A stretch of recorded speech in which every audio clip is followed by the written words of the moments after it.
profit multiple on an average of 3.2 times. So what does that mean? It means if I'm doing $10,000 in revenue a month and I am doing $2,000 in expenses a month, I'm therefore running at a 80% margin, and I'm doing $8,000 a month, and therefore, I'm nearly $100,000 per annum net profit business. Yeah. So on that particular case, that business might sell for $300,000 to $320,000, and so that's what I mean by the net profit multiple, and that's the critical piece. Businesses are bought on their financial performance. Now, then you get some savvy entrepreneurs who are looking to buy these businesses, and they recognize that you're not as good at doing something that they are good at. Great. And that's the best deal to do, right? When you've run a great business and they say, look, I can recognize value here.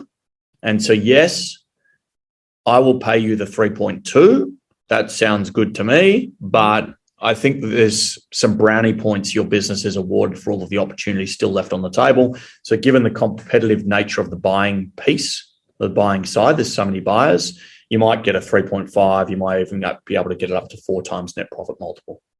Wow. Okay. Because that beats hiring a whole team to be able to do something that somebody may be able to do, right?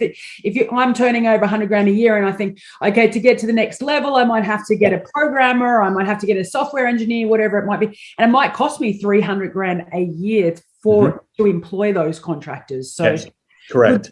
Good time to exit. And that's a really good point you make there, because remember, most sellers don't necessarily understand why buyers would buy their businesses. And there's really 3 reasons. So one is that you get to skip the high risk stage. So the time and money investment in the early stage is what sinks most businesses. Yes. And the business that you've built and that your audience may have built that may list on Flippa, they've essentially done all of the trial and error to ensure that high risk stage has been eradicated, and that's a great reason for someone to buy. The next reason for someone to buy is that you get to acquire cash flow.